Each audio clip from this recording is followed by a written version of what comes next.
Δέσποτα Κύριε, ο Θεός του ουρανού και της γης, βασιλιά των αιώνων, ευδόκησε να ανοιχθεί για μένα η πόρτα της μετάνοιας, διότι σε οικετεύω με πόνο ψυχής. Δε στοργικά με την πολλή ευσπλαχνία σου και δέξου τη δέησή μου, και μην αρνηθείς την οικεσία μου, αλλά συγχώρησε μένα που έπεσα σε πολλά παραπτώματα. Στρέψε το αυτί σου στη δέησή μου και συγχώρησέ μου όλες τις αμαρτίες που ως άνθρωπος έπραξα, επειδή νικήθηκα από την προαίρεσή μου. Διότι ζητώ ανάπαυση και δεν βρίσκω, επειδή η συνείδησή μου είναι μολυσμένη, αλλά ούτε ειρήνη υπάρχει μέσα μου εξαιτίας του πλήθους των αμαρτιών μου. Άκουσε, Κύριε, μια καρδιά που κραυγάζει σε σένα με πόνο και μην προσέξεις τα φαύλα έργα μου, αλλά ρίξε στοργικά το βλέμμα σου στον πόνο της ψυχής μου και σπεύσε γρήγορα να θεραπεύσεις εμένα που είμαι τραυματισμένος φοβερά, και δώσ' μου καιρό να συμέλθω, σύμφωνα με τη χάρη της φιλανθρωπίας σου, και ελευθέρωσέ με από τα αισχρότατα έργα μου και μη μου ανταποδώσεις αντάξια με τα έργα που έπραξα, για να μην απολεστώ εντελώς και στερηθώ από κάθε προθυμία και από κάθε σκέψη να διορθώσω τον εαυτό μου. Πέφτω λοιπόν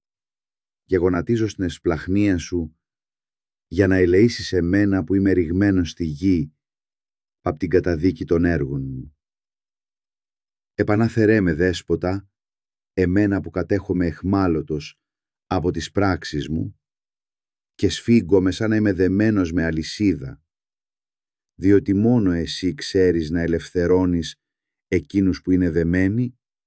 και να θεραπεύεις τα αφανή τραύματα που μόνο εσύ τα ξέρεις καλά, ως γνώστης των κρυφών. Διότι σ' όσα πάθη αμαρτιών υπάρχουν σε μένα, σε όλα σε βρίσκω να είσαι γιατρός εκείνων που είναι άρρωστοι, να είσαι πόρτα εκείνων που κλαίμε έξω, να είσαι λυτρωτής εκείνων που οδηγούνται στην αιχμαλωσία, να συγκρατείς συνεχώς το χέρι σου και να μην αφήνεις να ξεσπάσει η οργή σου που είναι ετοιμασμένη για τους αμαρτωλούς, αλλά χάρη στην πολλή σου φιλανθρωπία σε βρίσκω να δίνεις εμάς καιρό να συμέλθουμε. Διότι εσύ είσαι ο γρήγορος εσπλαχνία και βραδύ σε τιμωρία.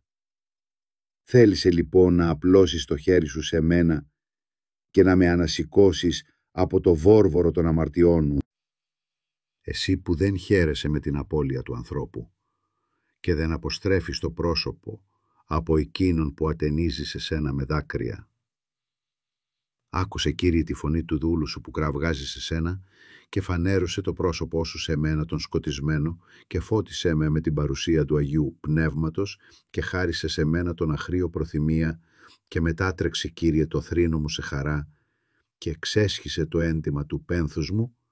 και ζώσε με ολόγερα με ευφροσύνη και ας ανοιχθεί η πόρτα της βασιλείας σου για να μπω σ' αυτή και να δοξάζω το Πανάγιο όνομά σου, του Πατρός και του Υιού και του Αγίου Πνεύματος στους αιώνες των αιώνων.